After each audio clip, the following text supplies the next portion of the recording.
Power వస్తుంది, fan వస్తున్నాయి, mic వస్తుంది, లైట్లు ఎందుకు వస్తాయి? ఇప్పుడు అన్ని ఆన్ చేసుకున్నావు. నువ్వు బంద్ చేసినావు, దానికి సపరేట్ కనెక్షన్ ఉంటుంది. కావాలని బంద్ చేసినావు, కావాలని బంద్ చేసినావు. నువ్వు మా నిరుద్యోగులు ఇక్కడ సభ పెట్టుకోవద్దని ఉద్దేశంతో కావాలని పెట్టుకున్నావు, కావాలని చేసినావు. రాజకీయం ఒత్తిడి వచ్చింది.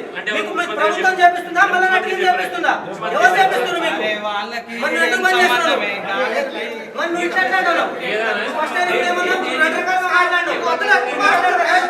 అయితే మీ అందరికి కూడా ఈ ప్రెస్ మీట్లు పెట్టుకోవడానికి కావచ్చు, ప్రతి ఒక్క దానికి కూడా కవిత గారు కావచ్చు, అలాగే కేటీఆర్ గారు కావచ్చు, రాకేష్ రెడ్డి, వీళ్ళందరూ కూడా మీకు అందరికి పైసలు ఇచ్చి మిమ్మల్ని అందరినీ కూడా ప్రెస్ మీట్లు పెట్టుకోండి అని చెప్పి కూడా వాళ్ళందరూ కూడా ప్రోత్సహిస్తున్నారని చెప్పి కూడా తిన్మర్ మల్లన్న కూడా చెప్పడం చూస్తున్నాను. దానికి మీరు ఎలాంటి సమాధానం ఇస్తారు? ఈ మాటను వాడాలో వాడకూడదో తెలియదులే, కానీ అలా మాట్లాడే వ్యక్తులకు చెప్పు తీసుకొని కొడతాం నిరుద్యోగులు. బిడ్డ ఏమనుకుంటారు, ఇట్లాంటి పనికి మాలిన వ్యాఖ్యలు చేస్తే మాత్రం నిరుద్యోగులు ఉరికిచ్చి కొడతారు. నిన్ను తెలంగాణ నిరుద్యోగులు కానీ పట్టభద్రులు కానీ నీకు ఎన్నుకునేది ఎందుకు? మా యొక్క బీడీ అభ్యర్థులు కానీ వేరే నిరుద్యోగులు కానీ వాళ్ళ సమస్యలు అడుగుతామని ఏనాడైనా జియో నెంబర్ 108 గురించి మాట్లాడాను. బీడీ అభ్యర్థులకు జరుగుతున్న ప్రమోషన్లలో 70% పోతున్న దాని గురించి మాట్లాడారు ఎప్పుడైనా? డిఎస్సీలో 35 ఖాళీగా ఉన్నా కూడా ఎప్పుడు దాకా ఉద్యోగాలు ఎందుకు ఇస్తలేవని ఎప్పుడైనా మాట్లాడాను? మాకు అన్ని కేంద్ర విద్యాలయాల్లో 66% ప్రమోషన్లు డైరెక్ట్ రిక్రూట్మెంట్ జరుగుతుంది. ప్రమోషన్లు 33 కోటాలు జరుగుతుంది. ఇంకా రాష్ట్ర గవర్నమెంట్ లో ఎందుకు ఆ విధంగా ఇస్తలేవు? 70% ప్రమోషన్ ఎందుకు ఇస్తున్నావు, 30% డైరెక్ట్ రిక్రూట్మెంట్ ఎందుకు ఇస్తున్నావు అనేసి ఏమైనా మాట్లాడాను? ఏం మాట్లాడాను? బీడీ అభ్యర్థులు 2011 నుంచి అన్యాయం జరుగుతుంది, సుప్రీంకోర్టు తీర్పు అనేసి ఎప్పుడైనా మాట్లాడాను? 1999లో చేసిన జీవోలు మార్చి ఇప్పుడు కొత్త జీవోలు తయారు చేయమని ఎప్పుడైనా మాట్లాడినాను?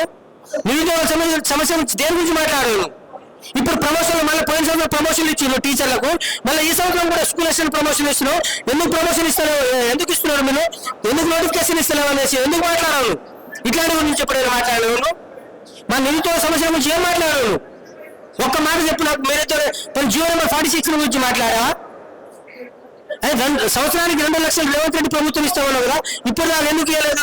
దగ్గర 20 నెలలు అయితే ఉంది, ఎందుకు 2 లక్షల ఉద్యోగాలు భర్తీ మాట్లాడాను?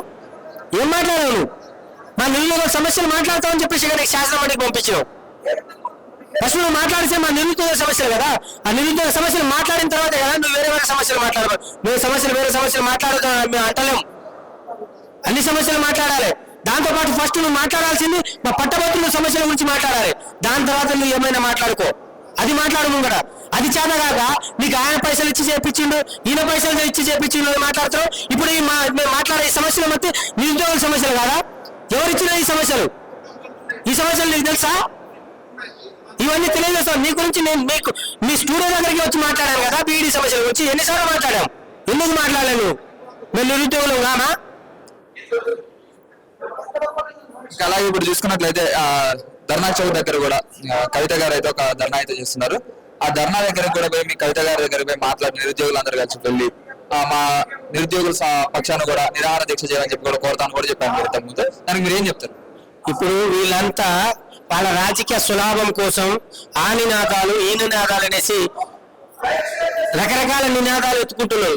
కానీ నిరుద్యోగుల సమస్యల గురించి ఎవరైనా నిరుద్యోగుల దగ్గర వచ్చి మాట్లాడారా? నిరుద్యోగుల గురించి ఒకటి మాట్లాడలేరు. కానీ ఈ నినాదం ఆ నినాదం అంటే స్థానిక సంస్థల ఎన్నికలు వస్తున్నాయనే ఉద్దేశంతోనే ఆ నినాదాలు ఈ నినాదాలు పెట్టుకుంటా ఉన్నారు. నిరుద్యోగుల సమస్యల గురించి ఎందుకు మాట్లాడలేరు? అంటే కవిత గారు మీకు సపోర్ట్ చేయాలనుకుంటున్నారా? చేస్తే డైరెక్ట్ రమ్మనండి. ఎవరు వచ్చినా స్వాగతిస్తాం.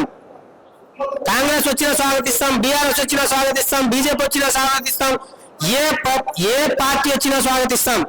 నిరుద్యోగుల నుంచి మాతో వచ్చి నిరాహార దీక్ష మీరు కూర్చోండి, మీతో పాటు మేము కూడా కూర్చుంటాం. మేము కూర్చోడానికి రెడీ ఉన్నాం. కానీ మీరు ఏదో వాదాలు పెట్టుకొని మాట్లాడకండి. ఏ వాదానికి మేము వ్యతిరేకం కాదు. మేము బహుజన బిడ్డలమే, మేము బహుజన వాదులమే. కానీ మాది కూడా మీరు మా సమస్యల ముందు తీసుకెళ్ళండి, మా సమస్యల గురించి మాట్లాడండి. మీకు ఎక్కడ న్యాయం జరిగింది అనుకుంటున్నారు? మాకెక్కడ న్యాయం జరుగుతుందంటే మేము మొన్న చిక్కడపల్లి లైబ్రరీగా వేదికగా మా నిరుద్యోగులు చాలా డెడ్ లైన్ ఇచ్చినాం. ఆ డెడ్ లైన్ రాకపోతే మాత్రం రేపేళ్ళలో మేమే సీఎం రేవంత్ రెడ్డి ఇల్లు కానీ, గాంధీ భవన్ కానీ, డిఎస్సి ముట్టడి కానీ చేయడానికి సిద్ధంగా ఉన్నాం. నిరుద్యోగులు ముట్టడి చేస్తే మాత్రం ఎప్పుడు దాకా మేము అన్ని సెక్టార్లలో దాదాపు సీఎం గారికి, డిప్యూటీ సీఎం గారికి, సీతక్క గారికి, అదేవిధంగా టీపీసీసీ అధ్యక్షులు మహేష్ కుమార్ గౌడ్ గారికి, ప్రిన్సిపల్ సెక్రటరీ గారికి, ఎడ్యుకేషన్ కమిషనర్ గారికి, మళ్ళీ ఆకునూరు మురళి గారికి, అన్ని దాదాపు 20 మంది ఎమ్మెల్యేలకు కూడా కలవడం జరిగింది మా డిఎస్సి సమస్యల మీద.